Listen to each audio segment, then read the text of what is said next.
From the water and lowland mud, they created fertile fields.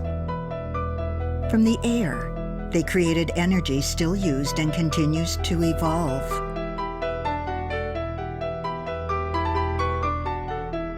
From their aspirations and explorations, they changed much of the world, including funding a voyage that shaped the United States.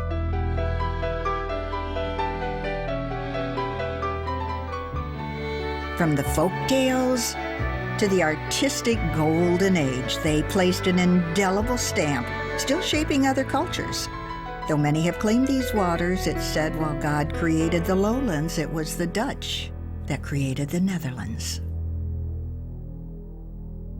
The heart of Amsterdam, nourished by the fluid pulsing through its 60 miles of canals.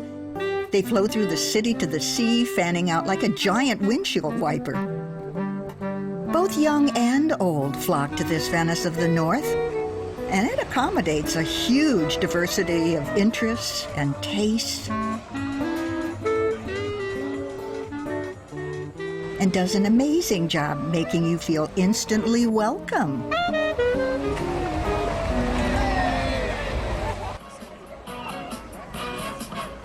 Everyday street entertainment fills the downtown area they call the Dam.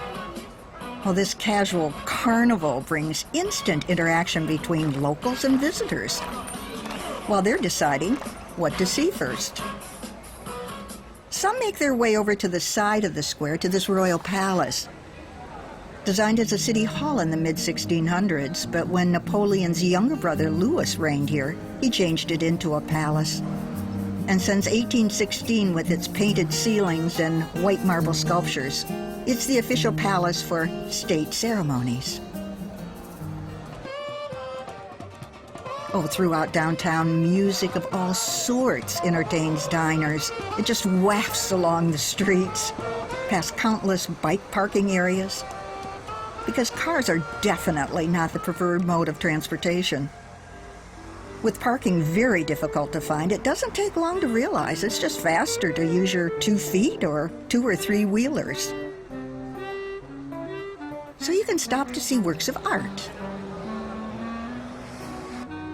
both in store windows and along the sidewalks. Amsterdam's a city of artists of all kinds. Some interpret their concepts in public,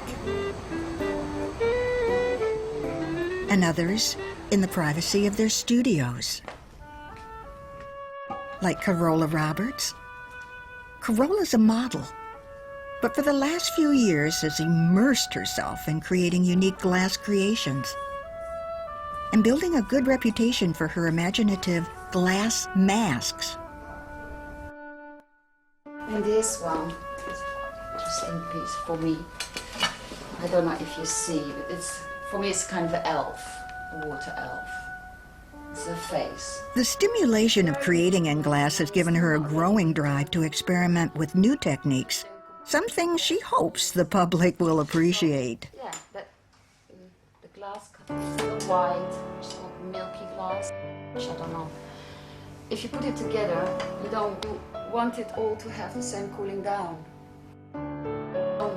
It takes a while. For now, however, her focus is perfecting her skills with a variety of glass forms in her kiln.